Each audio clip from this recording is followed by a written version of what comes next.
I'm Jim Knight, co-founder of the Instructional Coaching Group, and you're listening to Coaching Conversations, where I talk with coaching experts from around the world so that all of us can learn better ways to make an unmistakably positive impact on the people around us.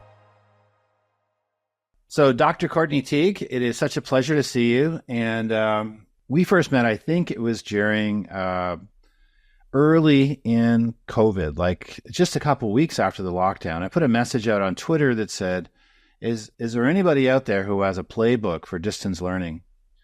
And some people wrote back and said, no, but we'd really like one. So we got a group together, and you were one of the people who was central in making the whole thing work. We put this thing out for free. Thousands of people downloaded it, thanks to your leadership. And while I started the ball rolling, you took the ball home and you made it all happen. And I saw nobody did anything on that playbook for money or anything other than just because they wanted people to get tools. So I saw you there. Then we became friends through Digital Promise. We've worked in other ways together. So I'm so grateful for a chance to have a conversation and kind of catch up. It's been a while. Yeah, it has been. It has been a while, but that was the best time ever. Taking time. Of course, we were on the lockdown in our homes, and meeting with people across the globe. People were up at 3 a.m. We had someone, I think, was in Saudi Arabia working on the playbook. So being able to be a galvanizer and work with a multitude of people to make it happen. So that was a great thing, a great experience. I think we ended up with about 40 people listed as authors, so it was pretty cool. But you're the one, you and a couple other people made it happen, so I'm very grateful. For those people who don't know you, Dr. T, could you share a little bit about you and your story? And I'm probably going to catch up a little bit because it's been a while since we've talked. Yeah, so for myself, I am a lifelong educator. I started teaching in around 2006, teaching special education, worked in the school district for many years. Then I got the bug. I love technology. And of course, while in the classroom, I would try new things with students, with teachers. And so I became a tech trainer. From being a tech trainer, I found myself coaching more so of just teaching people. I did a lot more of coaching. And so I started dibbling and dabbling into coaching and supporting schools. Throughout. Oh my gosh, it's really hard to explain because now that I'm talking to you, Jim, I've done a lot of stuff, but coaching has been something that has come natural to me. And so I've been doing that for a few years where I work with organizations where we focus on their organizational health. And I just find coaching at the forefront of what I do. I have a consulting business, COT and Associates, where we support organizations with optimizing their people, processes, and technology for higher profits. But that's how I spend my time, and talking to wonderful folks like you. Well, like you. So there's this concept you have of an uncommon coach and uncommon coaching. Tell us what that means. What do you mean by an uncommon coach? Oh, yeah. So when I thought about the title of the book I wrote the book, The Uncommon Coach, a few years ago. I have mine right in the next room. Oh, I have mine as if I didn't write it myself. I have it on my desk. There we go. Good. The concept around uncommon coaching is around doing beyond the basics. I believe in going the extra mile and going the extra mile just for yourself. So when we think about uncommon coaching, we tend to think about coaching the other person, but sometimes we can be and should be our own coach. And so the concept of uncommon coaching comes from being authentic to yourself, having empathy for yourself, and being innovative just internally. And then when you're able to practice those things internally, you'll be able to practice those things externally with your coaching clients or groups that you're supporting. So that's the concept of uncommon coaching, is going beyond the basics and going the extra mile. So what would be one way I could go beyond the basics? How could I be uncommon? Jim, you did it during COVID, when you went online and you put out the message. You were being authentic in that very moment. You were being empathetic. You thought about the needs of others when you said, hey, we need to do a digital playbook. Times are changing. Times have changed, and it requires me to think differently. And you went out there and said, hey, I need help. So let me go and stretch myself and be vulnerable and name that I need support with learning more about tech, being that we were on lockdown. It seems to me this is a fundamentally core value for you, that you believe people can do more, or they should, recognize that there's infinite possibilities in them. You have a great, if I've got it right, a great belief in human potential. And I'm thinking that part of this uncommon coaching is this idea that you want people to realize you're enough and you can do a lot and you have this potential and go for it. Realize your potential. Is that a fair way to put it?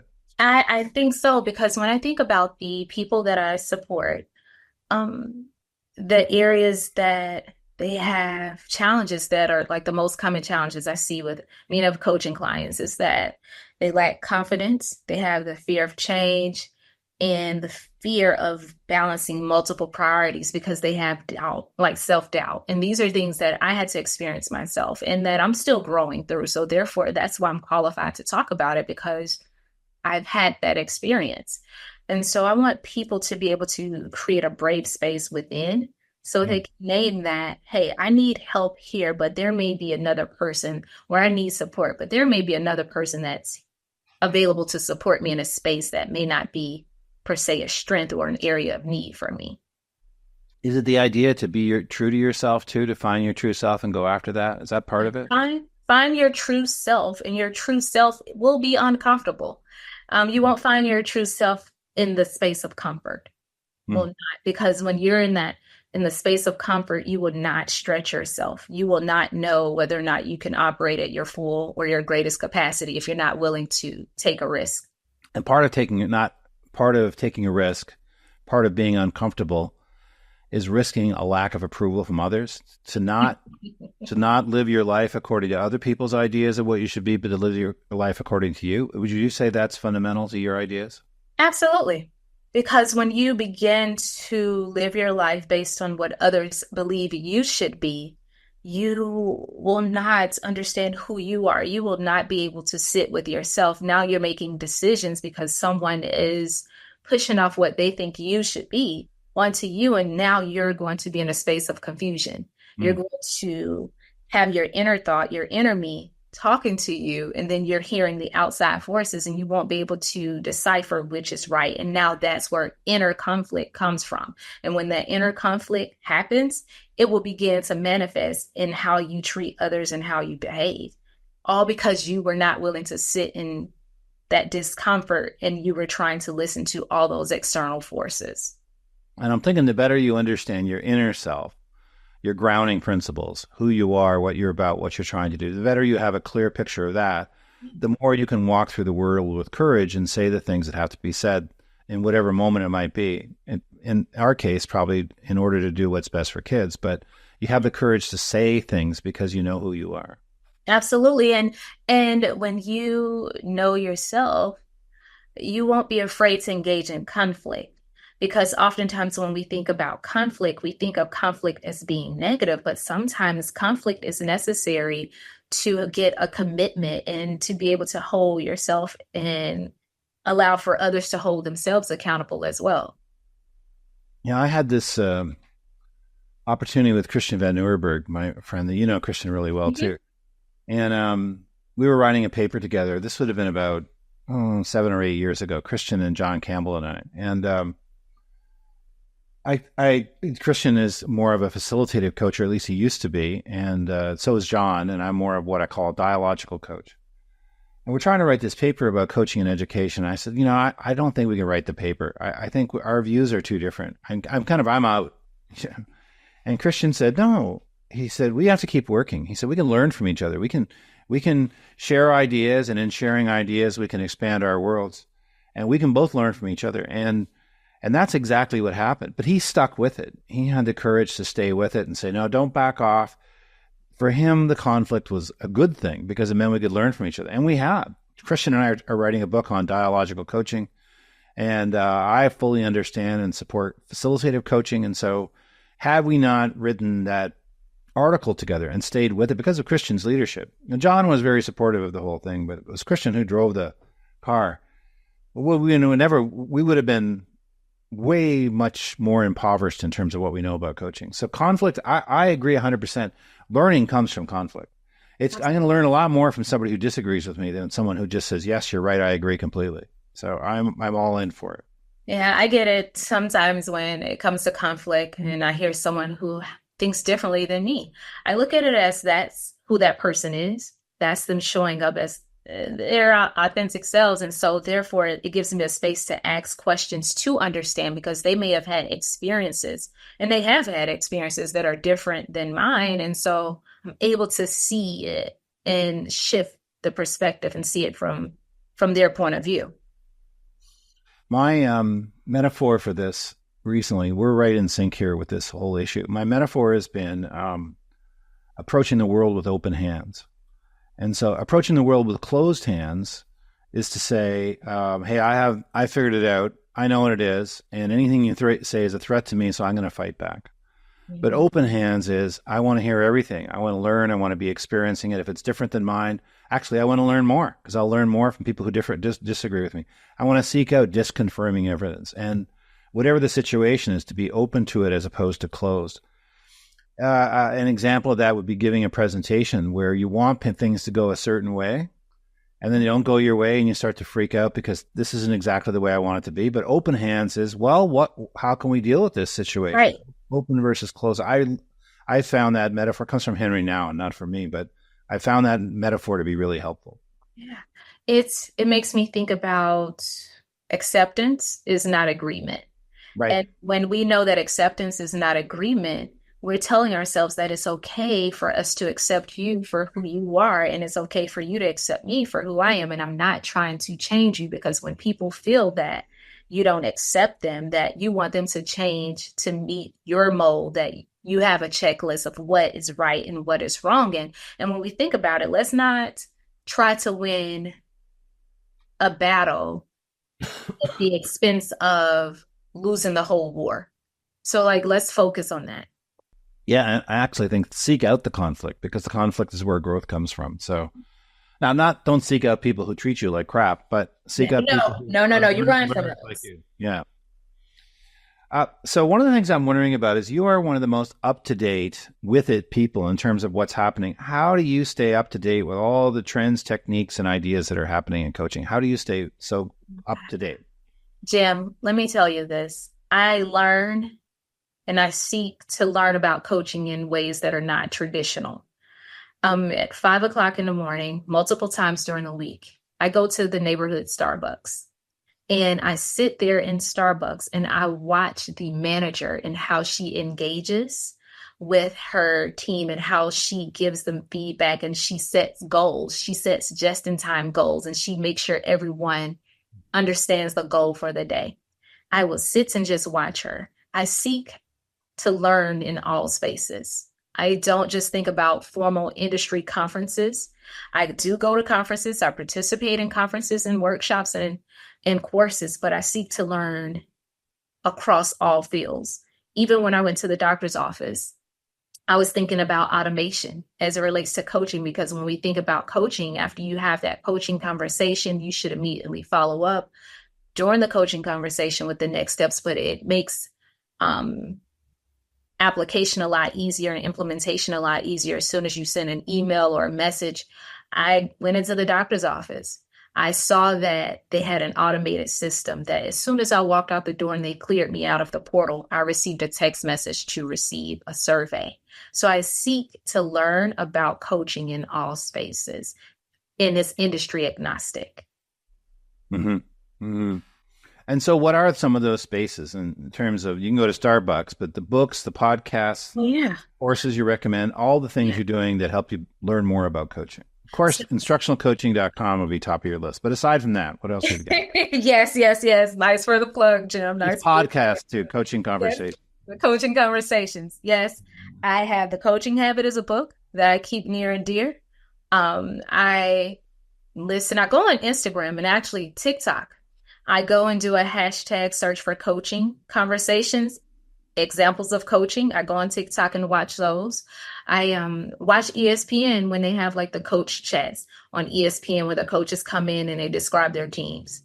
I look at the medical field heavily, because that is a teaching industry in this dynamic. So I look at the medical field. I look online, look on LinkedIn, read articles, search for articles. I used to listen to Tony Robbins' podcast. I look at ICF, the International Coaching Federation. I'm a credentialed coach through them, so I'm staying abreast for when it's required, but I have communities of practices that I belong to, and so I connect that way as well. Well, it's very, very interesting. Hey Sun Moon's book, Coaching A to Z. I don't know if you've seen the book, but you're going to get a copy. Everybody who comes to TLC gets a Okay. copy of it. She's one of the keynoters at TLC. Okay. I had the good pleasure of having dinner with her and Michael Bungay Stanier, who wrote The Coaching Habit, a few months ago. I was in Toronto renewing my passport, actually, getting my Canadian passport back. But uh, I had dinner with them, and I referred to Michael as the male version of Hey Sun Moon. Her book is amazing. You're going to love it if you haven't seen it. It's packed with great, great ideas. And I thought it was going to be kind of goofy, coaching A to Z, but it's really profound. It's really a great, great book. We encouraged her to help us get it in people's hands. We think it's such a great book. So she's going to be a star at TLC, like you. How do you see coaching evolving over the next 5 to 10 years? Oh, wow. So I spoke a little bit about automations of me seeing that in the Mm, doctor's office. I think coaching in the next 5 to 10 years is going to be, it's already data informed. You utilize data, whether it's qualitative or quantitative, but it will become even more tech integrated. I think we'll see a lot more of AI and machine learning to provide even more personalized coaching experiences for coaching clients and for teachers. I think that um, in person will still happen, but there will be more virtual coaching, as well as a lot more of group coaching and peer-to-peer coaching. I think it'll make coaching even more accessible to a wider audience. I think no matter the industry in which one practices coaching, whether it's instructional, organizational, no matter the industry, I think that it will become even more well-being and mental health centered. mm, Uh, And I think that coaching eh, and the needs of people will require even more of a holistic approach mm. as it relates to coaching. And of course, we already know that diversity, equity, and inclusion, although it may be seen as the new banned word, it's going to become more of an inclusive practice in certain areas. But I really think AI is going to shift and allow for more personalization. So how do you see AI playing out? I'm really curious about this. For an example, for myself, with one of my coaching clients, I created an actual GPT on ChatGPT describing the engagement that I have with a coaching client. And I utilize multiple tools. I use Agile Disc EQ because I'm a partner, an authorized partner to deliver that training. I utilize those assessments. I utilize some of the coaching notes from that interaction and created a profile. And I was able to create a custom plan for that particular coaching client. And so I'm able to do a little bit more of custom support. I'm only one person. And so I can read all of the books, but I don't know everything. And so I'm leveraging AI to support me with bringing in additional resources, in which I may not have even thought of.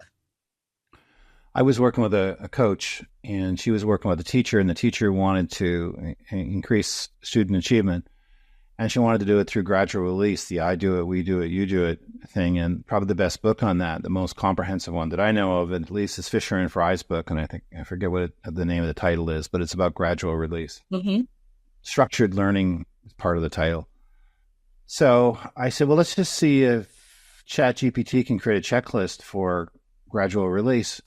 And we typed in the title of the book. I said, create a checklist for the core teaching practice. It's the heart of it. And whoop, out pops this plagiarized checklist, and so I was kind of had mixed feelings. So that, well, people are going to do that with my work too. They're going to pick it and just find it. But at the same time, it was pretty exciting to be able to do that. And so I think using it as a resource is going to be fascinating. I always say ChatGPT is like a drunk uncle. He knows a lot, but you can't trust him to tell the truth.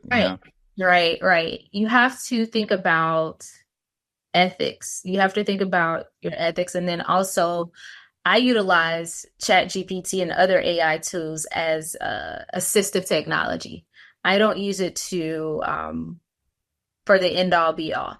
No, I use it as an assist because sometimes with me, like Jim, I have ADHD. I may not be able to process and get those thoughts out, and by me being neurodivergent, I utilize that tool as an assistant. And then I find it really helpful to, just like you're saying, to explain things to me. So if I read a concept or have a meeting with somebody to talk about some ideas, and I don't, like, for example, maybe I want to understand some aspect of Carol Tomlinson's differentiated instruction. I could say, explain this to me in a clear way that would be easy to understand. What is this concept? And it'll lay it all out for me. Or statistics. I can look up effect size and find out what it says, what effect size is. So, but what about sitting down? And I've tried this out a few times, but I haven't been very successful. But sitting down with a machine and saying, hey, I've got this problem. I'm trying to decide if I should get married or not. What do you think I should do? And the machine says, I think I hear you saying you're trying to get married and you're not sure what to do. What are some of the pros and cons? And the machine gives you and you have a conversation with a machine. Can you see that happening? Yeah, I can. I tried it. I'm recently engaged, Jim. So it's like, hey, what are the pros and cons of being married? But no, I have sat down. It's like, what are the pros and cons? What are some look fors? I'm like, I'm thinking of this. What have you seen in research? Can you analyze divorce stats? I've done that, Jim, but I did not allow it to I didn't use that to make a decision to say yay or nay. I want to call this out, make sure we record. So you made your decision to get married based on a little bit of what you learned from artificial intelligence. Is that what No, Jim, no. I just was like, hey, what are the divorce rates? What are some things I should look for in getting ready to prepare for marriage? No. Right. But no, I have seen that. I mean, we are living in different times, but I have seen where people utilize it to support them with decision making. But AI is only as good when you think about it. The output is only as good as the input. Right. So trash in is trash out. Good stuff in, you may get good stuff out. Sometimes you gotta think of how you're going to utilize it. Do you know that thing called the 80-20 principle, where 20% of your effort leads to 80% of your outcomes? Yeah. So Pareto principle? Pareto? Yeah, that's what it is. Anyway, I typed into ChatGPT, how can I analyze all the things I have to do to make sure that I'm focused on the best percentage?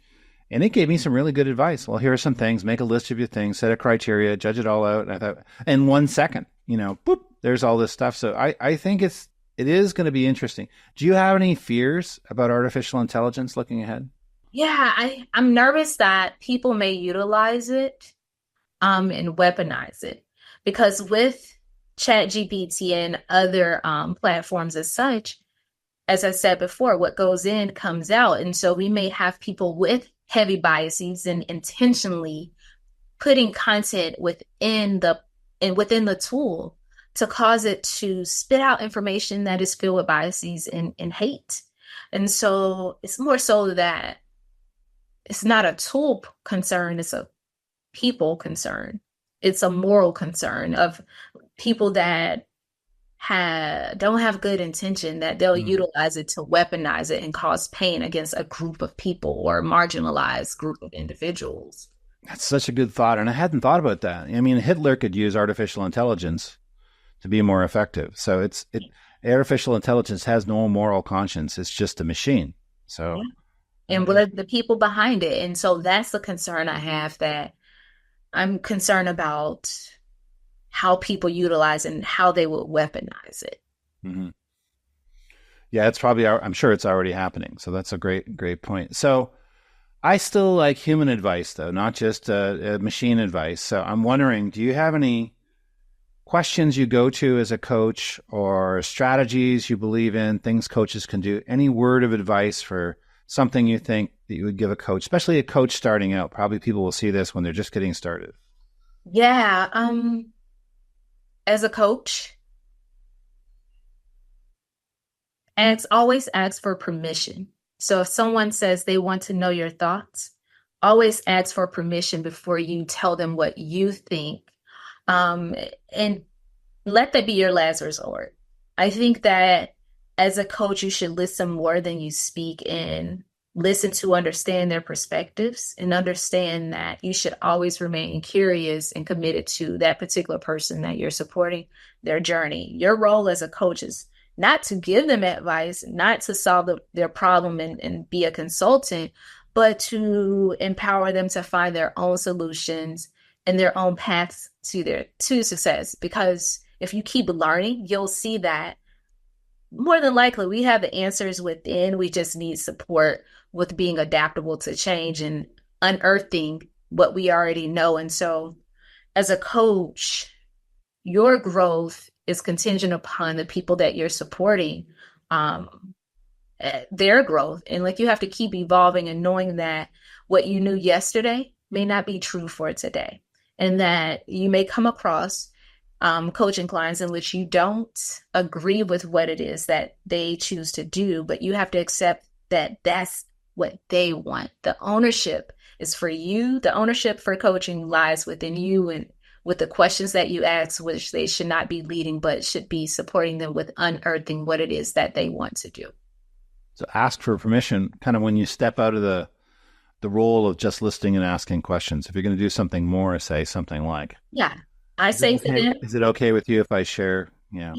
I'll ask, like, my go-to, I have this phrase, I'll say, hey, what this sounds like, and I'll do a repeat back, word from word, of what they said, and then I'll tell them that sounds more so of you want me to be a consultant. Do I have your permission to switch to be a consultant? And the reason I do that is because the relationship has already been established and they know the difference between coaching, mentorship, and consulting. Do you know what you're going to present to TLC? Have you figured that out yet? I know it's a while off yet. It's still a few hundred days. So. Yeah, it's a few hundred days. I mean, I figured out the day before. No.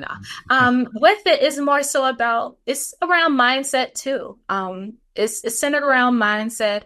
It's around inner belief, because as sometimes when we coach others, we forget that we need coaching too.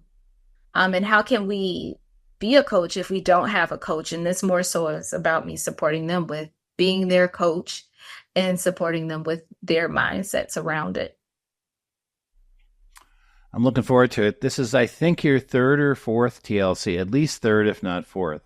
Yeah, I don't know, Jim. I stopped counting. I like hanging out with you. So you're one of our stars. So it'll be wonderful to see you there. Courtney, I'm so grateful for the conversation. I'm glad that ChatGPT helped you get married. I think, or get engaged. That's really good.